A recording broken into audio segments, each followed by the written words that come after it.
ಎಲ್ಲರಿಗೂ ನಮಸ್ಕಾರ. ನಾನು ನಿಮ್ಮ ಮಾಸ್ಟರ್ ಪ್ರಮೋದ್ ಸರ್.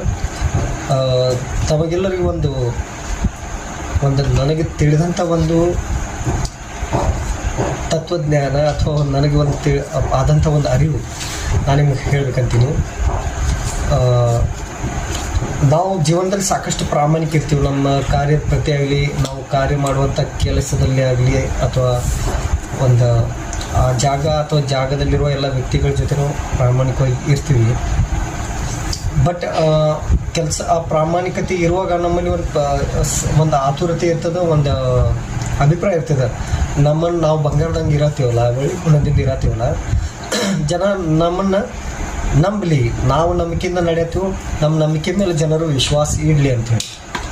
ಬಟ್ ಹಂಗೆ ಎಂದಿಗೂ ಆಗಲ್ಲ. ಯಾಕೆ ಹೇಳ್ರಿ, ದಾರಿಯಲ್ಲೇ ಸಿಕ್ಕಂಥ ಒಂದು ಬಂಗಾರದ ಸರ, ಅದು ಬಂಗಾರದಂತೆ ಇದ್ರೂ ಅದನ್ನು ಬಂಗಾರ ಅಂಥೇಳಿ ಯಾರೂ ವಿಶ್ವಾಸ ಇಡಲ್ಲ. ಮೊಟ್ಟ ಮೊದಲಿಗೆ ಆ ಬಂಗಾರವನ್ನು ತೆಗೆದುಕೊಂಡು ಬಂಗಾರ ಅಂಗಡಿಗೆ ಹೋಗ್ತಾರೆ. ಆ ಬಂಗಾರ ಅಂಗಡಿ ಏನು ಮಾಡ್ತಾರೆ, ಅದ್ರ ಮೇಲೆ ಆ್ಯಸಿಡ್ ಹಾಕ್ತಾನೋ ಅಥವಾ ಬೆಂಕಿಯಾಗ ಇದನ್ನು ಹಾಕಿ ಅದನ್ನು ಪರೀಕ್ಷೆ ಮಾಡಿ ನೋಡ್ತಾನೋ, ಅದನ್ನು ಗಸಗಸ ತಿಕ್ತಾನೆ. ಆಮೇಲೆ ಅವನು ಹೇಳ್ತಾನೆ ಇದು ಬಂಗಾರ ಐತೋ ಇಲ್ಲ. ಅಂದ್ರೆ ಇದು ಬಂಗಾರ ಹೇಳಿ ಪ್ರೂಫ್ ಮಾಡ್ಕೊಳಕ್ಕೆ ಆ ಬಂಗಾರದ ಸರಕ್ಕೆ ಆ್ಯಸಿಡ್ ಪರೀಕ್ಷೆಗೆ ಒಳಗಾಗಬೇಕಾಯ್ತು. ಅವನು ಗಸಗಸೆ ತಿಕ್ಕಿ ನೋಡಿದಂದ್ರೆ ಸಾಕಷ್ಟು ಕಷ್ಟಗಳಿಗೆ ಎದುರು ಹೋಗ್ಬೇಕಾಯ್ತು. ಅವಾಗ ಅದಕ್ಕೆ ಬಂಗಾರದ ಗುಣ ಇತ್ತಂದ್ರೆ ಅದು ಬಂಗಾರ ತೋರಿಸ್ತೈತೆ. ಒಂದೆರಡು ನಮ್ಮಲ್ಲಿ ಬಂಗಾರದ ಗುಣಗಳು ಇರಲಿಲ್ಲ ಅಂದ್ರೆ ನಾವು ಯಾವುದೇ ಪರೀಕ್ಷೆಗೆ ಎದುರು ಹೋಗಂಗಿಲ್ಲ.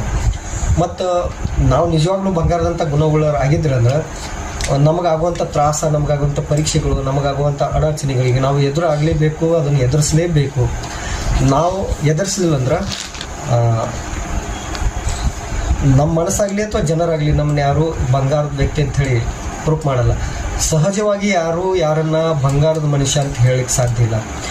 ಒಂದು ವೇಳೆ ಯಾರಿಗಾದ್ರೂ ಬಂಗಾರದ ವ್ಯಕ್ತಿ ಅಂತ ಹೇಳ್ತಿದ್ರಂದ್ರೆ ಆ ಅನಿಸ್ಕೊಂಡಂಥ ವ್ಯಕ್ತಿ ಅದರ ಹಿಂದೆ ಸಿಕ್ಕಾಪಟ್ಟೆ ನೋವು, ತೊಂದರೆಗಳನ್ನು, ಪರೀಕ್ಷೆಗಳನ್ನು, ಅಗ್ನಿ ಪರೀಕ್ಷೆಗಳನ್ನು ಎದುರಿಸಿ ಬಂದಿರ್ತಾನೆ.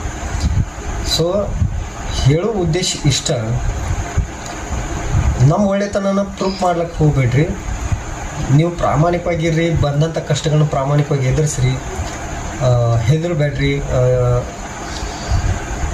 ಹೃದಯದಿಂದ ಅಥವಾ ಆತ್ಮ ಧೈರ್ಯದಿಂದ ಕುಗ್ಗಬೇಡ್ರಿ.